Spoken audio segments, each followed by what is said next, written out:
Alors, l'hôpital a déjà envoyé la lettre concernant la greffe.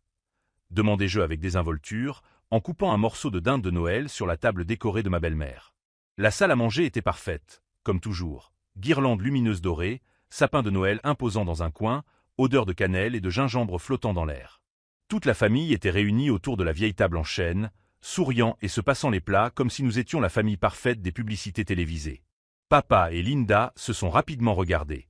Cela n'a duré qu'une seconde, mais je l'ai remarqué. « Ah, cette lettre !» a dit Linda en riant, tout en servant davantage de sauce au canneberge dans son assiette. Elle est arrivée la semaine dernière, mais nous avons utilisé l'argent pour la fête de remise des diplômes de Kyle. Il n'obtient son diplôme qu'une fois dans sa vie, n'est-ce pas? Le silence qui a suivi était assourdissant. J'ai posé lentement ma fourchette, je l'ai regardé droit dans les yeux et j'ai dit d'une voix calme qui a tranché l'air comme du verre. « Alors vous ne savez toujours pas qui avait vraiment besoin de cette greffe. » Mon père a pâli. Linda s'est figée, la fourchette à mi-chemin de sa bouche. Kyle a continué à pianoter sur son téléphone comme si de rien n'était, comme à son habitude. Cette seule phrase a transformé Noël en zone de guerre dans 3 secondes. Si vous avez déjà lâché une bombe comme celle-là lors d'un dîner de famille et vu tout le monde s'étouffer avec leur nourriture, racontez-le dans les commentaires. Je lis chaque histoire, je vous le promets. Et restez jusqu'à la fin, car que leur est-il arrivé après ça? Vous allez vouloir le savoir. Je m'appelle Oliver, j'ai 32 ans, et voici l'histoire de comment j'ai découvert que ma propre famille avait condamné mon petit frère à mort pour financer une fête universitaire. Pendant 12 ans, depuis que j'ai commencé à travailler à 20 ans, chaque centime qui me restait servait à subvenir aux besoins de cette famille. Les frais de scolarité de Kyle dans une université privée, le financement de sa voiture, le loyer de son appartement chic près de l'université, la carte de crédit sans limite qu'il distribuait à ses amis comme si c'était des bonbons. Je n'ai jamais dit non. Pas une seule fois. Il y a 9 mois, Kyle est rentré à la maison après une fête, se plaignant d'un mal de dos qui ne passait pas. Il a dit que c'était à cause du football américain à l'université, mais quelque chose dans son comportement m'a inquiété. Sa peau était un peu jaunâtre, il était constamment fatigué, il évitait de boire de l'eau. Pendant qu'il dormait sur le canapé du salon, ronflant comme un tracteur, j'ai prélevé quelques gouttes de son sang à l'aide d'un kit que j'avais acheté sur Internet. Je l'ai apporté moi-même à un laboratoire le lendemain. 2 jours plus tard, le docteur Martinez m'a appelé. C'était mon ancien camarade de fac, devenu néphrologue, et sa voix était trop grave pour être une bonne nouvelle. « Oliver, c'est une insuffisance rénale chronique. À un stade avancé. Sans transplantation dans les 6 prochains mois, il aura besoin d'hémodialyse pour le reste de sa vie. » Et même ainsi, il n'a pas eu besoin de terminer sa phrase. Je n'en ai parlé à personne. Kyle aurait paniqué. Mon père aurait minimisé la situation, comme il le fait toujours. Linda en ferait un drame télévisé. J'ai donc fait ce que je fais toujours. J'ai pris une décision seule et en silence. J'ai créé un fonds médical révocable à mon nom, avec Kyle comme bénéficiaire exclusif. J'ai versé chaque prime, chaque 13e mois, chaque centime d'heure supplémentaire sur ce compte. 143 000 reais, soit le montant exact demandé par l'hôpital privé pour l'ensemble de la procédure.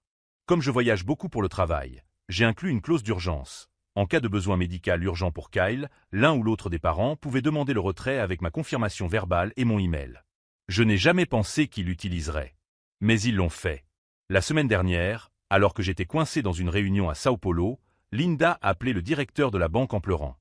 Elle a utilisé les mots exacts suivants. « Oliver est à l'étranger. Kyle est tombé malade. Il a autorisé le déblocage des fonds. » Elle a ensuite envoyé un email depuis une adresse presque identique à la mienne. oliver.santos.corporativo.wato.7.gmail.com. La différence était si subtile que le directeur ne l'a même pas remarqué. L'argent a été débloqué le jour même. La totalité. Où est-il passé? À la fête de remise des diplômes de Kyle. Location d'un manoir à Campos do Jordão pour tout le week-end. DJ international, buffet d'hôtel 5 étoiles, feu d'artifice sur la montagne. 300 invités, dont la moitié étaient des influenceurs qui avaient besoin de contenu. J'ai consulté le compte Instagram de Kyle au petit matin. Les stories étaient toujours là. Lui surfant sur la foule. Il faisait sauter le bouchon d'une bouteille de champagne sur la terrasse. Il souriait devant un panneau néon qui disait « 22 ans et imparable ». Il n'avait aucune idée que l'argent qui avait illuminé sa fête était la seule chose qui le séparait d'une vie entière passée connectée à une machine d'hémodialyse. Je me suis assis sur le bord du lit jusqu'au lever du soleil, mon téléphone déchargé à la main. Mon petit frère, le même garçon que je portais sur mon dos quand il avait 5 ans, était sur le point de tout perdre parce que nos propres parents avaient gâché son avenir pour un week-end de likes et de feux d'artifice. Pour la première fois en 12 ans, je n'ai pas pleuré. Je n'ai pas crié. J'ai juste senti quelque chose en moi se déconnecter comme un interrupteur. Et c'est là que j'ai décidé, ils étaient livrés à eux-mêmes. Si vous aimez cette histoire de justice et de famille, n'oubliez pas de vous abonner à la chaîne, car ce qui va suivre va vous montrer jusqu'où des personnes désespérées sont capables d'aller pour protéger leurs sources de revenus. La sonnette a retenti à 2 heures du matin, rompant le silence comme une sirène. Je savais déjà qui c'était avant même d'arriver à la porte. J'ai ouvert et ils étaient tous les trois là. Le père, Linda et Kyle, empestant tous le dernier verre de whisky et la rage. Mais ce qu'ils ne savaient pas, c'est que j'avais passé les 6 dernières heures à préparer quelque chose qui allait changer nos vies à jamais. Linda a poussé la porte et a fait irruption dans mon salon, brandissant une épaisse pile de papier comme une arme. Elle n'a même pas pris le temps de me saluer. « Tu as annulé toutes les cartes supplémentaires de Kyle, n'est-ce pas ?» a-t-elle sifflé en jetant les relevés sur la table basse. L'American Express est refusé partout.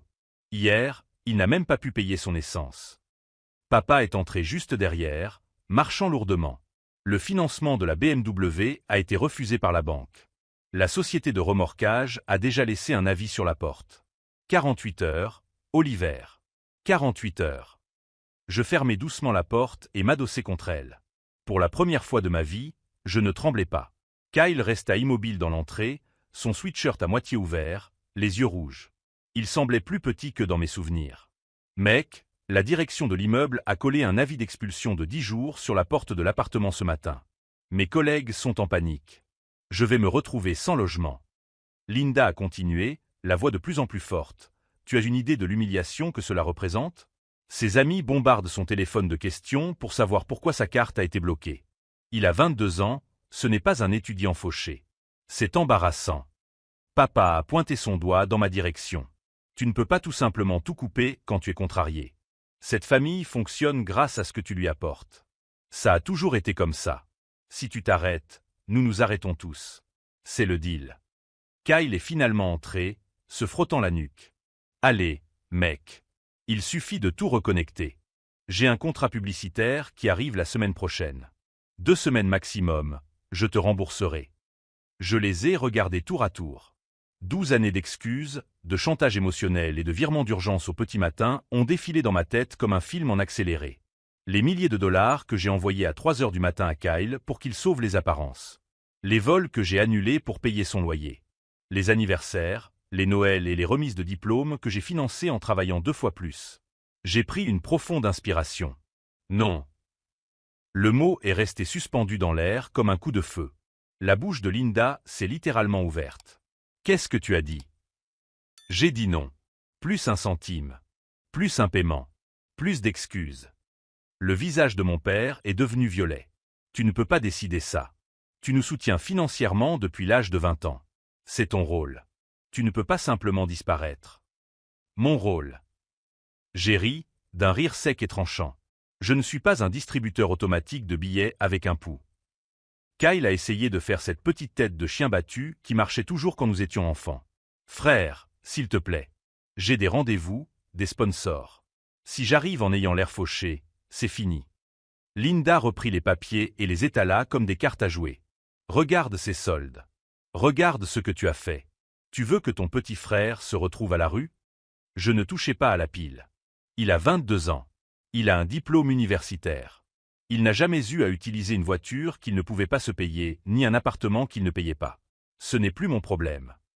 Papa s'est approché, sa voix prenant ce ton calme et effrayant qu'il utilisait quand j'étais adolescent. Tu crois que ça s'arrête là? Tu crois qu'on va simplement te laisser détruire tout ce qu'on a construit? Linda a coupé la conversation, les yeux plissés jusqu'à devenir des fentes. Tu as 24 heures pour annuler toutes les résiliations. Carte de crédit, financement de la voiture, loyer. Tout. Où tu découvriras exactement jusqu'où nous sommes prêts à aller pour protéger cette famille. Cole resta là, les yeux fixés au sol, transférant son poids d'un pied à l'autre, attendant que je cède comme d'habitude. Je passai devant eux, ouvris la porte d'entrée et restai là, immobile. Les 24 heures commencent maintenant. Sortez. Ils ne bougèrent pas pendant une seconde, comme s'ils attendaient la chute de la blague. Quand ils comprirent qu'il n'y en aurait pas, Linda rassembla les papiers en marmonnant quelque chose de venimeux entre ses dents. Papa me lança un regard qui aurait pu faire fondre de l'acier. Kyle hésita plus longtemps, puis sortit en traînant les pieds derrière eux. La porte se referma. Je l'ai verrouillée, j'ai tiré la chaîne et, pour la première fois depuis 10 ans, la maison est devenue complètement silencieuse. Je suis resté là, dans le couloir sombre, le cœur battant à tout rompre, attendant que la culpabilité m'écrase comme d'habitude. Mais elle n'est pas venue. Une épaisse enveloppe en papier Kraft m'attendait sur le pas de la porte quand je suis rentré du travail. Sans timbre, sans expéditeur, juste mon nom tapé en gras. Je l'ai emporté à l'intérieur, je l'ai ouvert lentement et j'ai senti le sol se dérober sous mes pieds. Demande de nomination d'un curateur pour Oliver Santos, déposée par Alberto Santos et Linda Santos, requérant. La lettre de leur avocat, Ricardo H. Langford, ne comptait que 4 paragraphes, mais chacun d'eux m'a frappé comme un coup de poing. Paragraphe 1. J'avais brusquement et sans justification cessé tout soutien financier à ma famille. Paragraphe 2. J'avais montré des signes de grave instabilité mentale, notamment un comportement d'isolement et une hostilité irrationnelle. Paragraphe 3. Je représentais un risque imminent de dilapidation de mon patrimoine substantiel et un danger pour mon propre bien-être. Paragraphe 4. Si je signais l'accord de tutelle volontaire ci-joint, il limiterait la procédure à la seule supervision financière. Sinon, il demanderait la tutelle totale de ma personne et de mon patrimoine, y compris le droit de me faire évaluer par un psychiatre et de contrôler toutes les décisions médicales. L'accord pré-rempli était joint en annexe. La ligne de ma signature était déjà marquée d'une petite flèche bleue. J'ai lu l'ensemble du dossier 3 fois, les mains tremblant de plus en plus à chaque page. Ils avaient des témoignages de voisins affirmant que je sortais rarement de chez moi. Une copie de mon rapport de solvabilité montrant que j'avais réglé toutes les factures communes et supprimé tous les utilisateurs autorisés. Des captures d'écran de messages que j'avais envoyées à Kyle pour lui dire de trouver un emploi. Une note de la thérapeute de Linda, une personne dont je n'avais jamais entendu parler, affirmant qu'elle craignait pour ma sécurité parce que j'étais devenu froid et inaccessible. Ils ont même joint un projet d'ordonnance d'urgence ex parte demandant à un juge de geler tous les comptes à mon nom jusqu'à ce qu'une audience puisse être fixée. J'ai appelé la seule personne que je connaissais qui n'hésiterait pas à le faire, Claire Donovan, l'avocate à qui j'avais fait appel une fois pour un contrat de travail. Elle a répondu à la 2e sonnerie. « Oliver, calme-toi.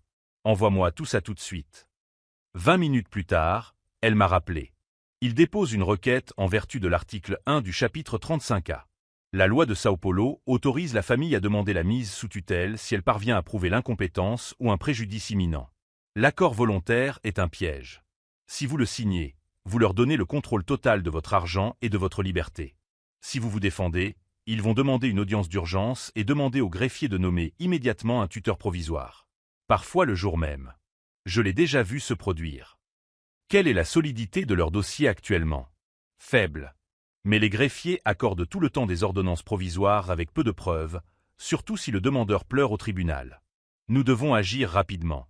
Elle m'a dit de rassembler tous les relevés bancaires, toutes les conversations par messagerie, toutes les preuves que j'étais parfaitement compétent et que c'était eux qui avaient vidé un fonds médical.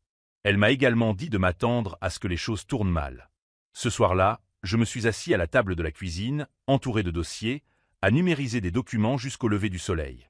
Chaque fois que j'ai pensé à signer juste pour que ça s'arrête, j'ai imaginé Kyle ouvrant une autre bouteille de champagne qu'il n'avait pas payée. Et la nausée est passée. Le matin, j'avais un plan.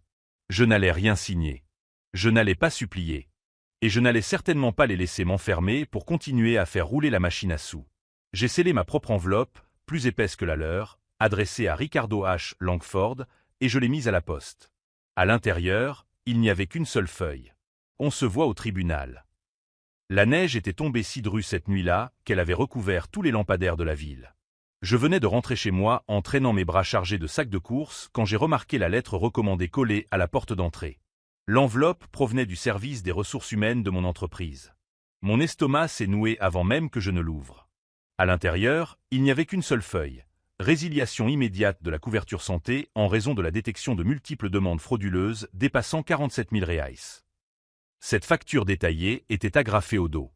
Hospitalisation psychiatrique d'urgence à l'hôpital des cliniques, désintoxication dans une clinique de réadaptation à Campos do Jordão, hospitalisation pour observation de suicide à l'Institut de psychiatrie, toutes datées des 45 derniers jours. Toutes mentionnaient mon nom en tant que patient. Toutes comportaient des signatures électroniques falsifiées qui ressemblaient exactement aux miennes. Je n'avais jamais mis les pieds dans aucun de ces endroits. Mais ce qu'ils ne savaient pas, c'est que j'avais passé les 6 dernières heures à préparer quelque chose qui allait changer nos vies à jamais. Car pendant qu'ils jouaient à la guerre psychologique, je construisais un dossier qui ne laisserait aucun d'entre eux debout. Et demain matin, la vérité sur Kyle allait enfin éclater au grand jour. J'ai appelé l'opérateur de l'assurance maladie depuis le pas de ma porte, la neige fondant encore sur mon manteau. Après 43 minutes d'attente, une superviseuse m'a finalement lu les allégations d'une voix qui se brisait à chaque mot. Monsieur, celles-ci ont été soumises via le portail du prestataire avec votre numéro d'identification fiscale, votre date de naissance et une confirmation numérique. La loi fédérale nous oblige à suspendre la couverture pendant l'enquête. J'ai demandé les adresses IP des soumissions. Elle les a lues une par une. Toutes remontaient à une adresse que je connaissais par cœur, la maison où j'avais grandi.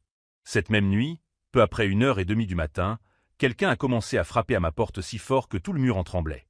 J'ai regardé par le Judas. 2 voitures de police militaire se trouvaient dans l'allée, leurs gyrophares illuminant la tempête de neige de rouge et de bleu.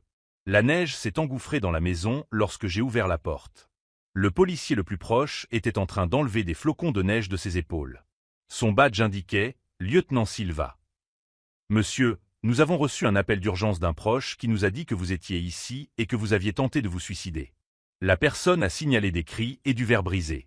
Nous devons entrer pour vérifier que vous allez bien. » Mes dents se mirent à claquer, et ce n'était pas à cause du froid. « Je suis seul », parvins-je à dire. Je dormais. Il acquiesça comme s'il avait déjà entendu cela auparavant. C'est le protocole lorsque le signalement est aussi détaillé. Cela ne prendra qu'1 minute. Je me suis écarté. 2 policiers ont rapidement parcouru la maison, leurs bottes laissant des traces humides sur le sol. Ils ont ouvert tous les placards, vérifié sous le lit, éclairé la cabine de douche avec des lampes torchées, et ont même ouvert les tiroirs de la salle de bain à la recherche de flacons de médicaments. L'un d'eux a parlé dans sa radio. Sujet localisé, conscient, sans blessure visible, sans arme, sans signe d'automutilation. Le lieutenant Silva m'a remis un formulaire de refus de transport médical à signer. Ma signature était tremblante. Quand ils se sont retournés pour partir, il s'est arrêté sur le seuil, la neige tourbillonnant autour de sa casquette. « Tu veux me dire qui t'en veut à ce point ? À ce point-là » J'ai ri une fois, un son qui m'a fait mal. Mes parents. Il n'a même pas cligné des yeux. On reçoit beaucoup d'appels comme ça. La plupart ne sont pas réels. Il m'a tendu sa carte. La prochaine fois qu'ils font ça, appelle-moi directement. Je m'assurerai que les policiers qui interviennent connaissent l'historique. Une fois les gyrophares éteints, je suis resté dans l'entrée ouverte, laissant la tempête s'engouffrer jusqu'à ce que mes doigts s'engourdissent. Puis j'ai fermé la porte, tiré tous les verrous et traîné une chaise sous la poignée. J'ai ouvert le site de ma mutuelle sur mon ordinateur portable et j'ai vu ma couverture platine passer au rouge. Résilié, enquête pour fraude. 47 000 reais en fausses allégations. Un appel à 1h30 du matin avec des policiers qui donnaient des coups de pied dans la neige. Ils n'essayaient même plus d'être discrets. Je me suis enroulé dans le canapé, toujours vêtu de mon manteau mouillé, mes bottes dégoulinantes sur le tapis. Pour la première fois depuis que j'avais coupé les vivres, la solitude absolue m'est tombée dessus comme une avalanche. Personne ne venait me sauver. Personne ne croyait même que j'avais besoin d'être sauvé. Je suis resté sur ce canapé jusqu'à ce que le ciel dehors prenne la couleur de l'eau sale, serrant la carte du lieutenant Silva si fort qu'elle a laissé une marque dans ma paume. Le lendemain matin, j'ai appelé le docteur Martinez, mon ancien camarade de fac qui avait diagnostiqué Kyle. J'avais besoin d'un allié qui comprenne parfaitement ce qui était en jeu. Oliver. Sa voix est immédiatement devenue sérieuse. Comment puis-je t'aider ? Je lui ai tout expliqué. Le dossier médical volé, la tentative de mise sous tutelle, les factures d'hôpital falsifiées, le faux appel à la police. Mon Dieu, a-t-il murmuré. Kyle est-il au courant du diagnostic ? Non.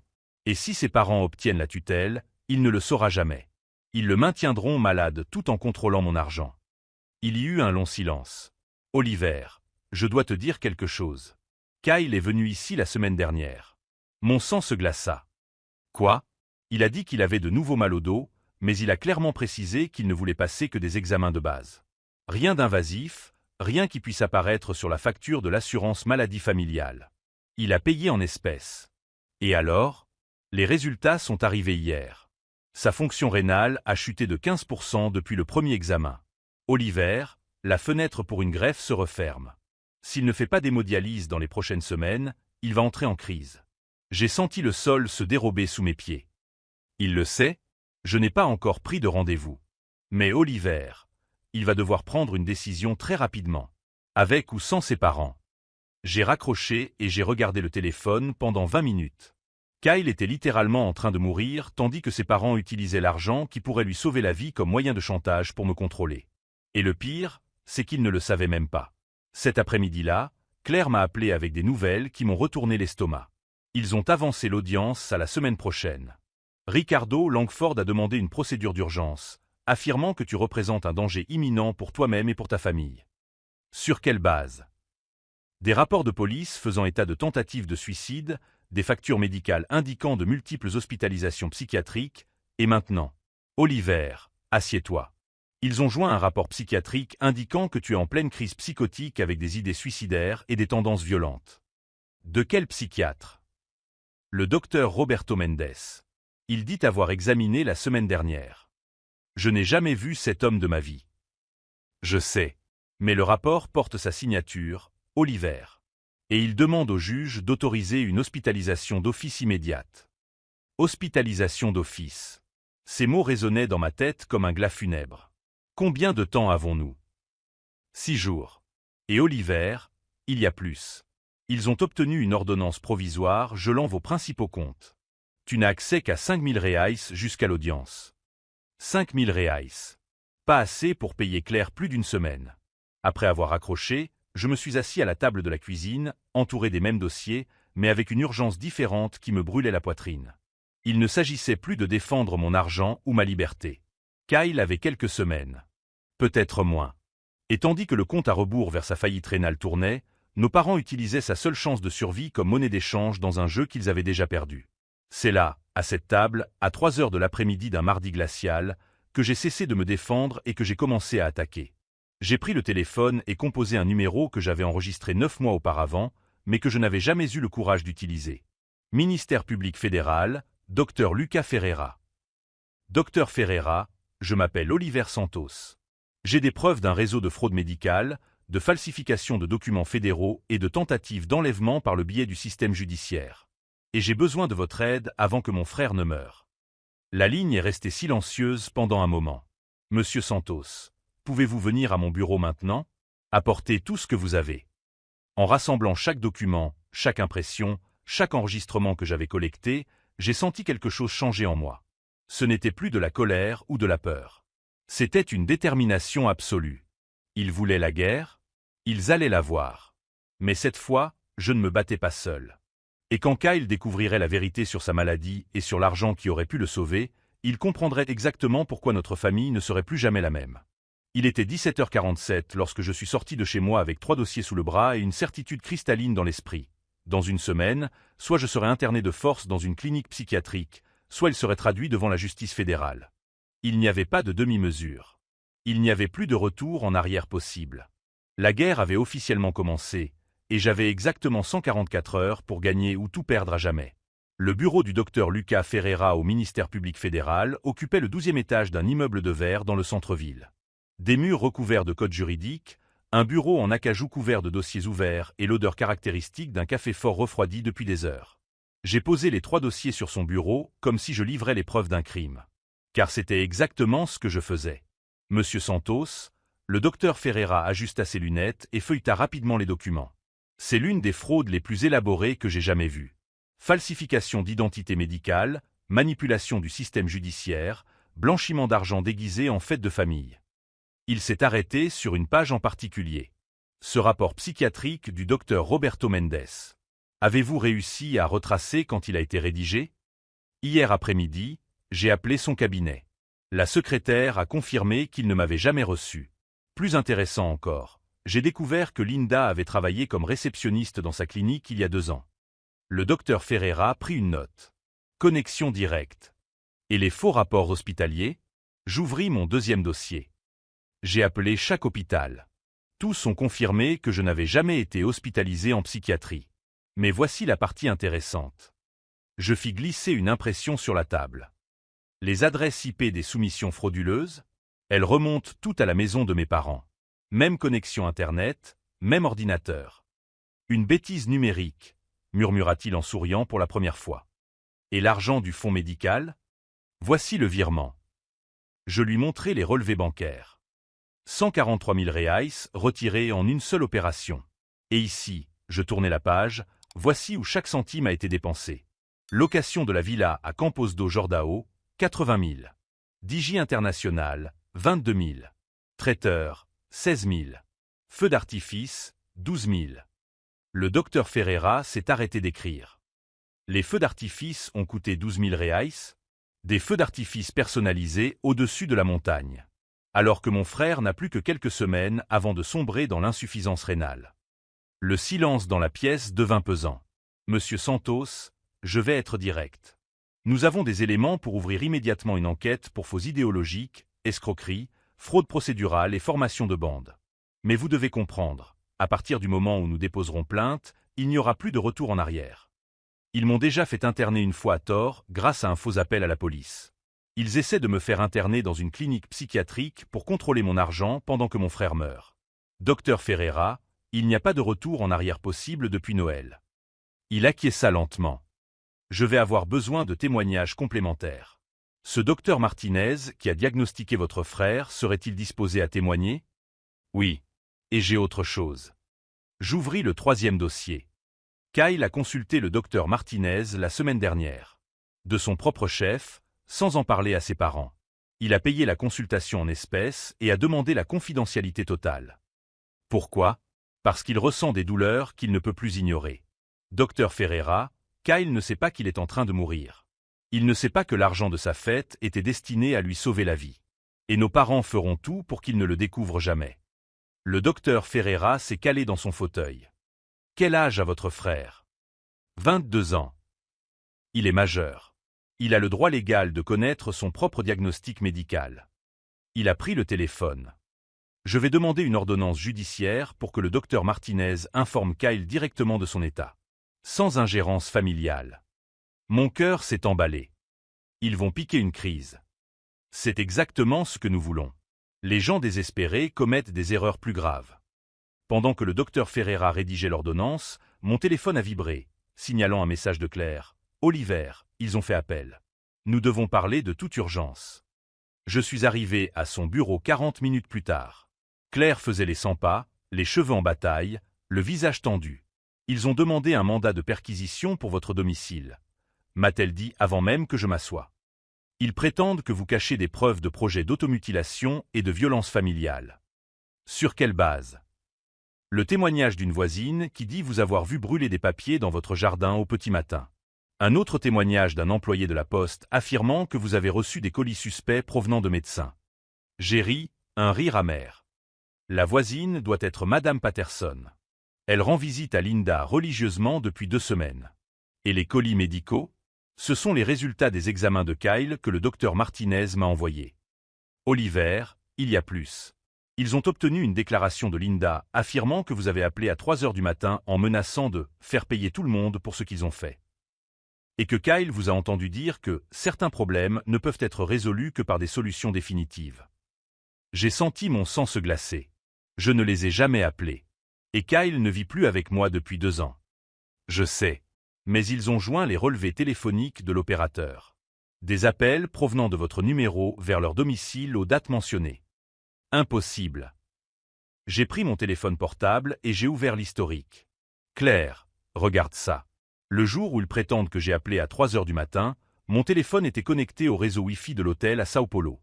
J'ai les journaux de l'entreprise. Elle s'est arrêtée de marcher. Clonage de ligne. Ou spoofing. Il n'est pas difficile de falsifier le numéro d'origine d'un appel. Claire a pris son ordinateur portable. Je vais demander les données techniques complètes à l'opérateur. Mais Oliver, tant que nous n'aurons pas prouvé cela, le mandat de perquisition pourrait être autorisé. Quand? Peut-être demain. Je suis sorti du bureau de Claire avec une certitude absolue. Il ne cherchait plus seulement à me voler mon argent. Il cherchait à me détruire complètement. Ce soir-là, j'ai organisé tous les documents importants dans un dossier numérique crypté et j'en ai sauvegardé des copies sur 3 clouds différents. J'ai nettoyé la maison de tout ce qui pouvait être mal interprété. J'ai même jeté les médicaments périmés qui se trouvaient dans l'armoire de la salle de bain. À 23 heures, Kyle m'a appelé.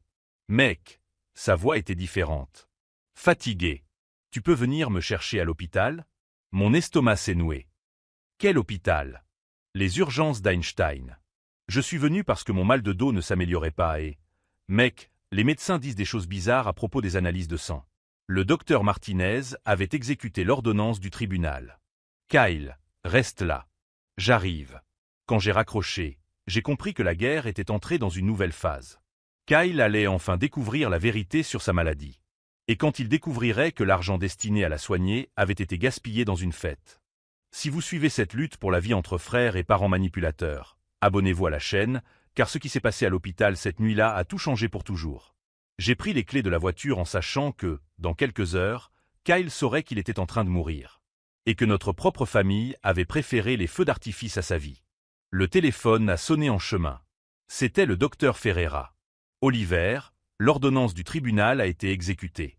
Votre frère vient d'être informé du diagnostic complet. De plus, nous l'avons informé du détournement des fonds médicaux. Comment a-t-il réagi? Une longue pause. Il a demandé à vous parler en personne. Il a dit qu'il avait des questions auxquelles vous seul pouviez répondre.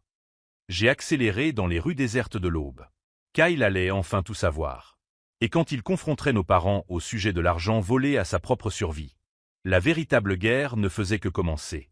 J'ai trouvé Kyle dans le couloir des urgences, assis sur une chaise en plastique bleu, les yeux fixés sur un papier froissé qu'il tenait dans ses mains. Quand il m'a vu arriver, il s'est levé lentement. Son visage avait changé. Il avait vieilli. Comme s'il avait pris 10 ans en quelques heures. « Frère » a-t-il dit d'une voix rauque. « Pourquoi tu ne m'as rien dit ?» Je me suis assis sur la chaise à côté de lui. « Te dire quoi ? Que je suis en train de mourir. » Il a déplié le papier. C'était le rapport médical complet. Insuffisance rénale chronique de stade 4. 6 mois avant une greffe ou une hémodialyse à vie. Le médecin a dit que tu le savais depuis 9 mois. J'ai pris une profonde inspiration. Kyle. Et ce n'est pas tout. Ses yeux étaient rouges. Il m'a montré les documents du fonds médical. 143 000 reais. L'argent que tu avais mis de côté pour me sauver. L'argent que papa et Linda. Il s'interrompit, la voix brisée. Ont utilisé pour ma fête. Le silence pesait entre nous comme du plomb. Kyle, je ne voulais pas que tu l'apprennes comme ça. Il a ri, un son amer qui a coupé l'air. L'apprendre comment? Que notre famille a préféré les feux d'artifice à ma vie. Que pendant que je publiais sur Instagram en profitant de la fête la plus chère de ma vie, je gâchais ma seule chance de ne pas devenir invalide.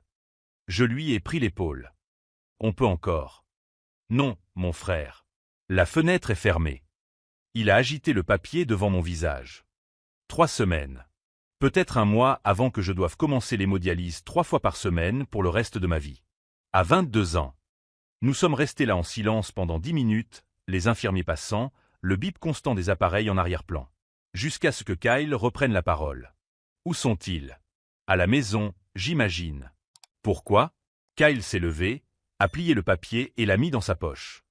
Parce que j'ai besoin de leur demander quelque chose. Et tu viens avec moi. La maison était tout éclairée quand nous sommes arrivés. Papa et Linda étaient dans le salon en train de regarder Netflix comme si c'était un mardi comme les autres. Quand ils nous ont vus entrer, Linda a mis le film en pause. « Salut, les garçons. Comment ça s'est passé à l'hôpital? J'espère que ce n'était rien de grave. » Kyle a sorti le papier de sa poche et l'a jeté sur la table basse. « Lisez ça. » Papa a pris le rapport, ses yeux parcourant les lignes. Son expression passa progressivement de la curiosité à la confusion, puis à quelque chose qui s'apparentait à de la terreur. « Kyle, ça ne peut pas être vrai. » Stade 4. 6 mois pour une greffe.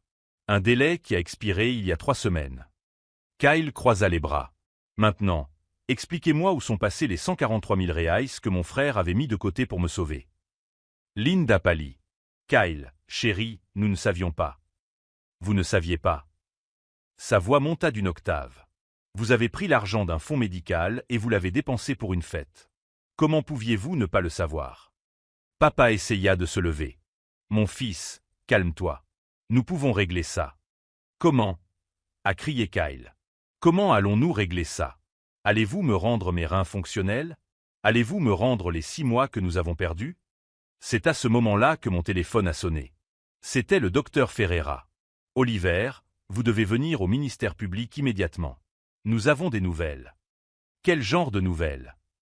Le genre qui intéressera beaucoup votre famille. Amenez tout le monde. 1 heure plus tard, nous étions assis dans une salle de réunion au 12e étage du bâtiment du MPF. Le docteur Ferreira avait des piles de documents organisés sur la table comme une armée de papier. Monsieur Alberto, Madame Linda, commença-t-il formellement.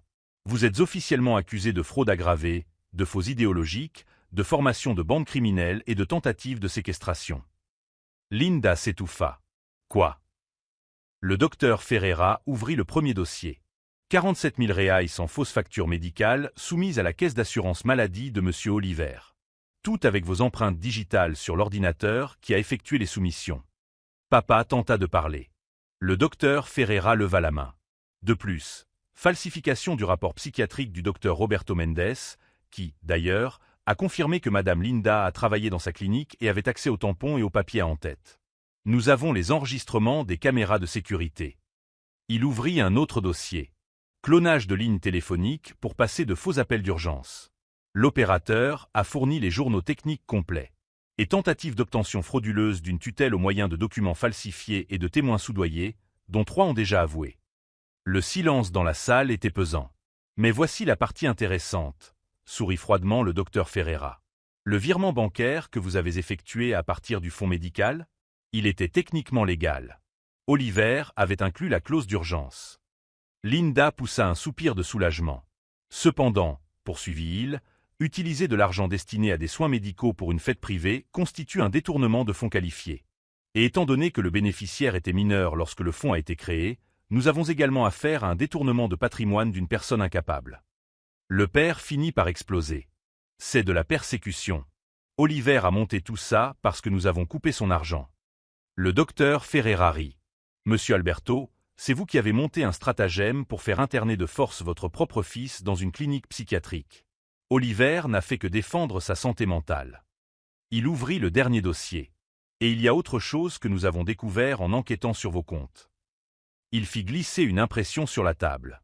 Au cours des 5 dernières années, vous avez détourné environ 400 000 reais qu'Oliver envoyait pour les dépenses familiales. Kyle se pencha en avant. Comment ça?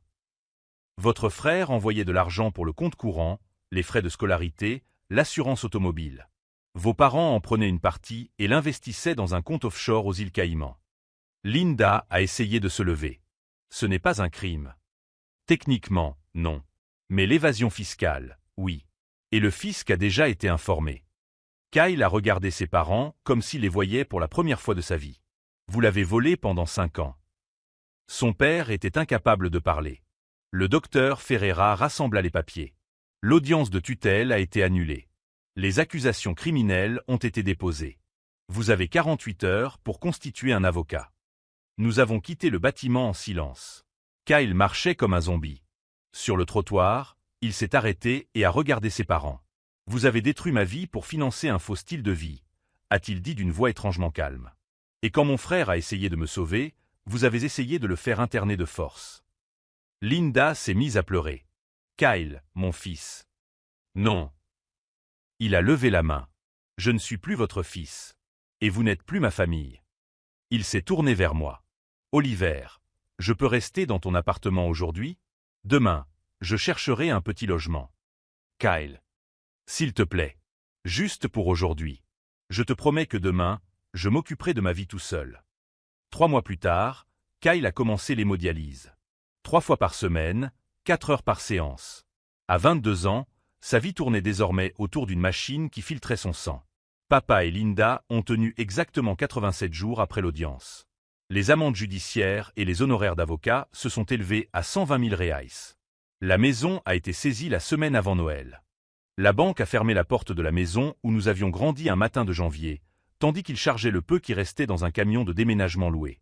Je n'ai jamais répondu aux 53 messages vocaux qu'ils ont laissés. J'ai vendu l'appartement en mars et j'ai déménagé à Brasilia. Nouveau travail, nouvelle adresse, nouveau numéro que personne de mon ancienne vie n'avait. Kyle m'a suivi. Nous avons loué une petite maison près de la clinique d'hémodialyse. Il a trouvé un travail de designer indépendant qu'il pouvait exercer entre 2 séances. Le jour du premier anniversaire de son hémodialyse, nous étions assis sur la terrasse, admirant le coucher de soleil sur le district fédéral. Kyle sirotait un jus de canneberge, l'un des rares aliments que ses reins pouvaient encore bien assimiler. « Frère » a-t-il dit soudainement. « Merci. » Pourquoi? Pour m'avoir sauvé alors que je ne savais même pas que j'avais besoin d'être sauvé. Pour t'être battu pour moi alors que j'étais de leur côté. Nous sommes restés là jusqu'à la tombée de la nuit, 2 frères qui avaient perdu leur famille, mais qui s'étaient trouvés l'un l'autre. Si cette histoire de loyauté entre frères et de justice familiale vous a touché, abonnez-vous à la chaîne, car nous avons des dizaines d'histoires de personnes qui ont découvert que la vraie famille doit parfois être protégée de la famille biologique. Kyle est toujours sous hémodialyse. Mais il est en vie. Il crée des œuvres d'art numériques incroyables. Et pour la première fois depuis l'âge de 5 ans, il ne doit rien à personne. Moi? Eh bien, j'ai appris que l'amour n'est pas un chèque en blanc. Que la famille n'est pas un engagement à vie qui ne peut être rompu. Et qu'à partir du moment où vous faites de l'urgence d'une autre personne votre responsabilité permanente, vous renoncez à votre propre avenir. Cette maison à Sao Paulo appartient désormais à une autre famille. Ces montagnes sont la vue d'une autre personne. Et je n'ai jamais aussi bien dormi de ma vie. Parce que les personnes qui vous aiment vraiment ne vous laisseraient jamais en arriver là. Et quand elles le font, vous découvrez que vous avez soutenu des étrangers déguisés en famille pendant tout ce temps. La vraie famille, elle était assise à côté de moi sur la terrasse, reconnaissante d'être en vie, même connectée à une machine 3 fois par semaine. Et cela valait chaque centime, chaque dispute, chaque nuit blanche des 12 derniers mois. Pei et Linda ont été condamnés à 2 ans de prison en régime semi-ouvert pour fraude et falsification de documents. Les amendes se sont élevées à 200 000 reais. La maison familiale a été vendue aux enchères pour rembourser les dettes judiciaires. Kyle s'est mieux adapté à l'hémodialyse que nous ne l'espérions. À 25 ans, il gère son propre studio de design numérique et gagne en une semaine plus qu'il ne dépensait auparavant en une soirée. La semaine dernière, il m'a appelé, tout excité. Mec, un rein compatible est apparu dans la liste d'attente pour les transplantations. Après 3 ans d'attente, Kyle va enfin avoir sa deuxième chance. Et moi? J'ai déménagé à Brasilia, je suis devenu conseiller financier spécialisé dans la protection du patrimoine familial contre la manipulation. J'aide des personnes qui ont vécu la même chose que moi. Je n'ai plus jamais parlé à mon père ni à Linda. Kyle a essayé de servir de médiateur à plusieurs reprises, mais il a respecté ma décision lorsque je lui ai expliqué que pardonner ne signifiait pas accepter que les abus continuent. La dernière fois que j'ai eu de leurs nouvelles, ils vivaient dans un appartement d'une chambre et travaillaient à temps partiel pour payer leurs amendes. Si cette histoire de famille toxique et de justice vous a ému, abonnez-vous à la chaîne, car nous avons des dizaines d'histoires de personnes qui ont choisi de s'épanouir plutôt que de subvenir aux besoins de parasites déguisés en parents. J'ai appris que le véritable amour ne s'accompagne jamais de chantage émotionnel. Une vraie famille ne sabote pas votre santé mentale pour conserver ses privilèges financiers. Et que parfois, sauver une vie signifie couper des liens qui semblaient indestructibles. Kyle est toujours en vie. Je suis toujours libre. Et notre vraie famille, fondée sur le respect mutuel, n'a jamais été aussi forte. Car au final, ceux qui vous aiment vraiment ne vous feraient jamais choisir entre votre santé mentale et leur argent.